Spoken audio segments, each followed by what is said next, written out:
سبحانك سبحانك ربي سبحانك. الرحمن الرحيم البر الكريم القوي العظيم السميع البصير اللطيف الخبير الحليم الستير المولى القدير الشافي النصير. لك الحمد ها قد ربيتني وأحييت قلبي فعلمتني. تعلمت عنك الكثير الكثير فأرجو استقام الخطى والمسير. سبحانك ربي سبحانك.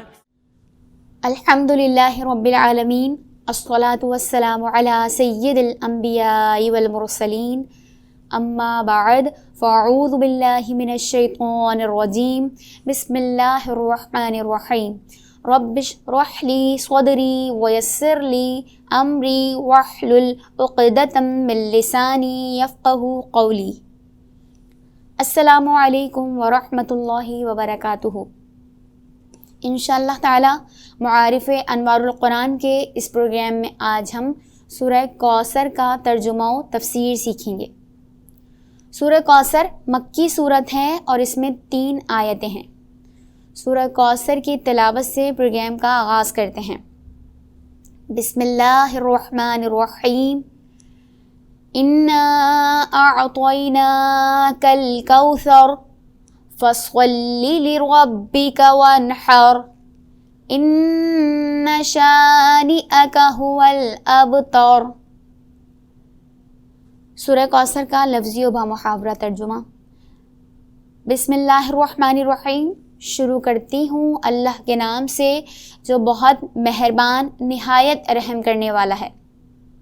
اِنَّا تحقیق ہم اعطینا عطا کی ہم نے کا آپ کو کوثر خیر کثیر.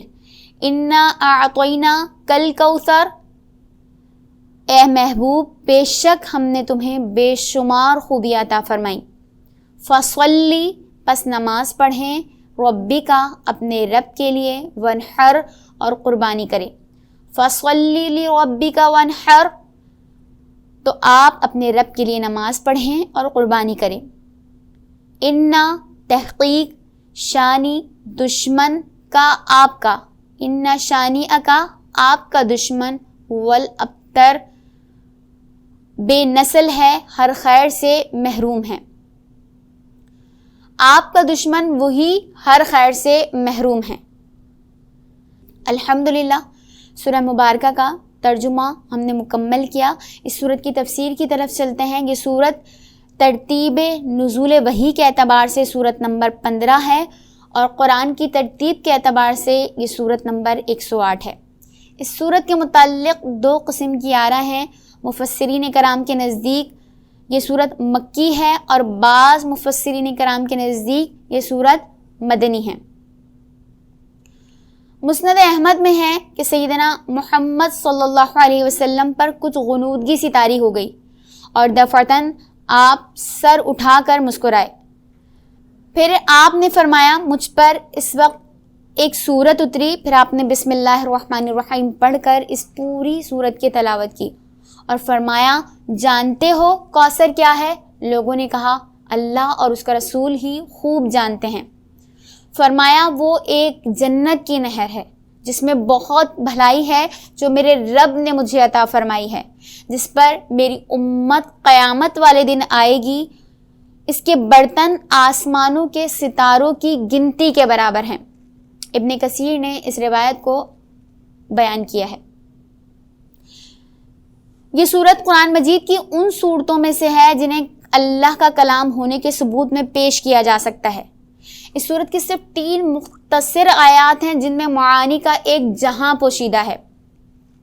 اس سورہ مبارکہ کی پہلی آیت انا اعطینا کل کوثر میں لفظ کوثر بہت وسیع معنی میں آتا ہے.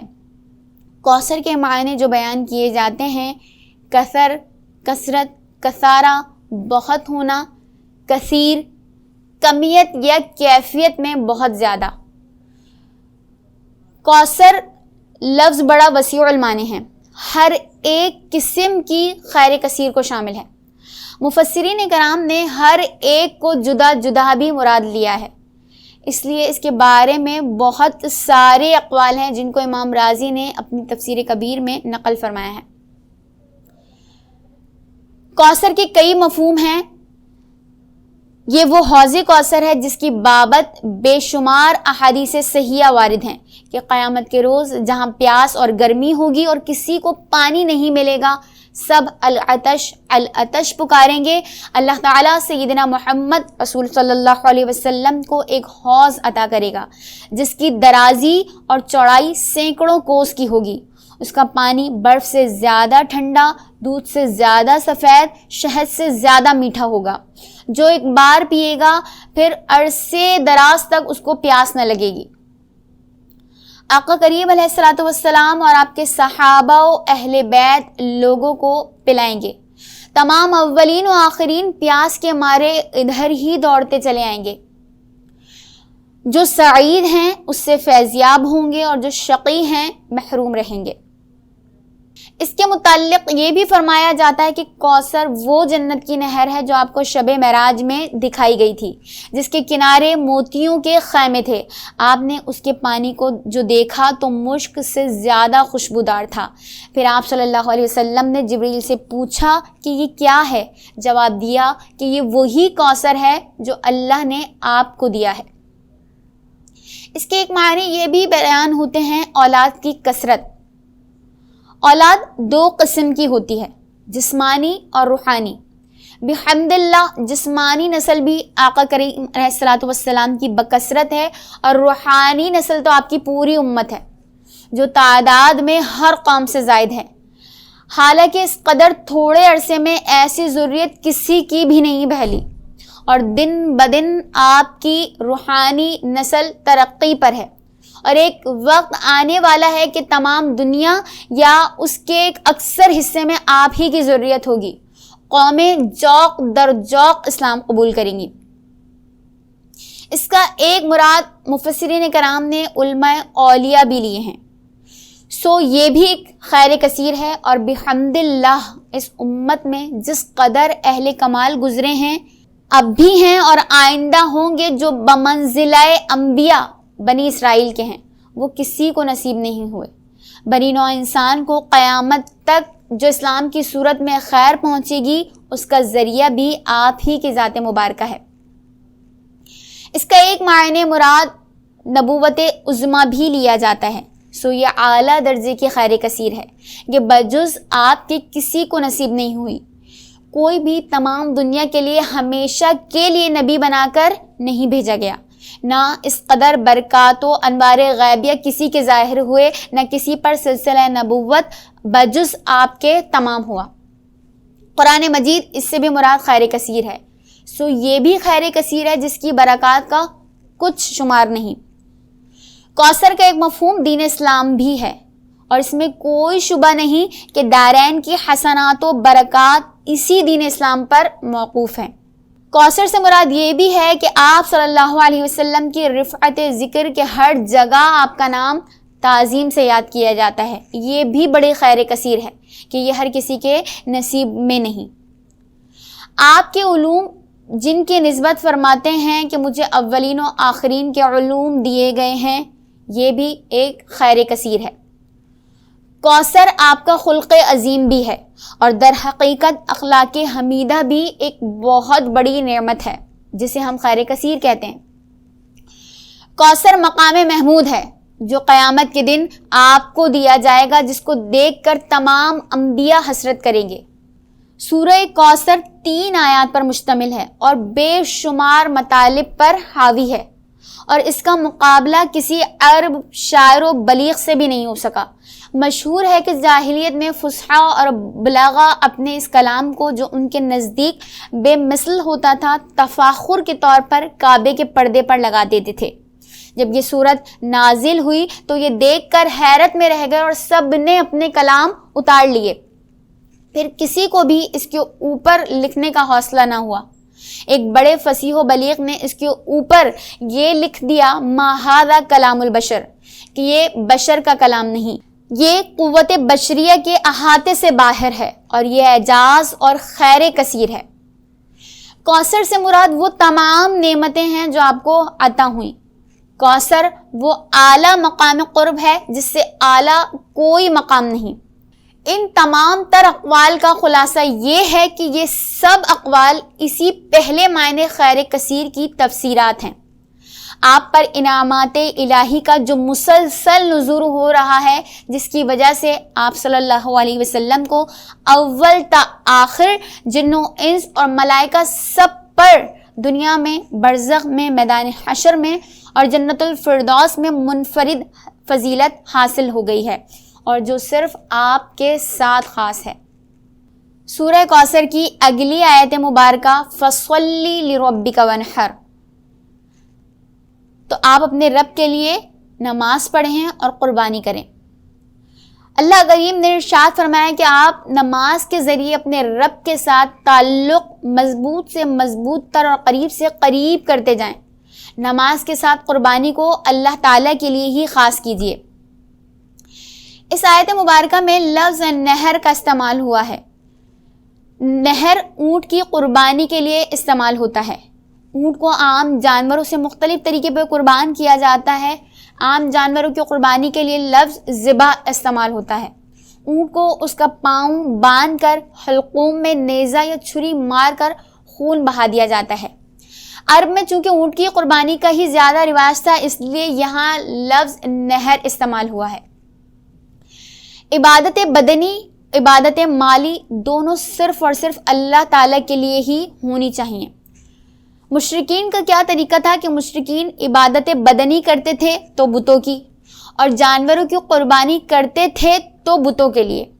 اسی لیے یہاں تقاضۂ توحید کے طور پر فرمایا گیا کہ آپ اور آپ کی امت اپنی نماز اور قربانی کو اللہ تعالیٰ کے لیے ہی خاص کر دیں، اور اس بات کا اعلان بھی فرمائیے۔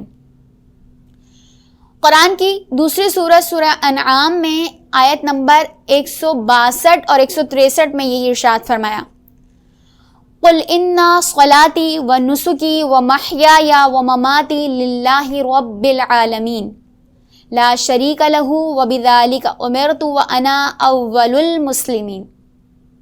ترجمہ، آپ فرما دیجئے کہ بالیقین میری نماز اور میری قربانی اور میرا جینا اور میرا مرنا یہ سب خالص اللہ ہی کا ہے، جو سارے جہاں کا مالک ہے، اس کا کوئی شریک نہیں، اور مجھ کو اسی کا حکم ہوا ہے اور میں سب ماننے والوں سے پہلا ہوں۔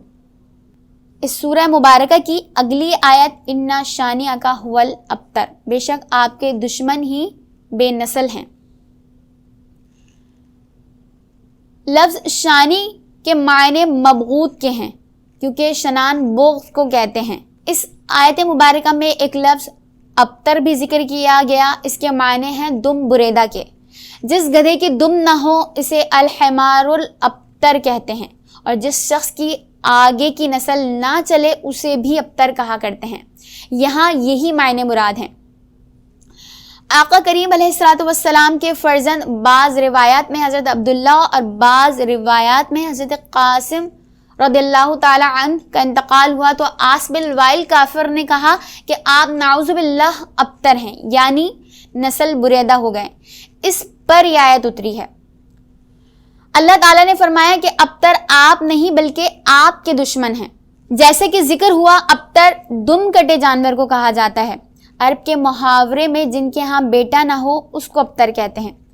سیدنا رسول اللہ صلی اللہ علیہ وسلم کے صاحبزادے کی وفات پر دشمن اسلام بغلیں بجانے لگے کہ اسلام کا جھگڑا بس محمد صلی اللہ علیہ وسلم کے دم تک ہے، اس کے بعد تو گھر میں چراغ بھی روشن نہ ہوگا، آپ کا نام کیا روشن ہوگا؟ جواباً اللہ تعالیٰ نے فرمایا، ابتر تو وہ شخص ہے جو آپ کی عداوت اور دشمنی میں اندھا ہو گیا ہے، آپ صلی اللہ علیہ وسلم پر عیب لگاتا ہے، آپ کے متعلق بدگوئی کرتا ہے، آپ کی اہانت کرتا پھرتا ہے، آپ پر طرح طرح کی باتیں چھانٹ کر اپنے دل کا بخار نکالتا ہے۔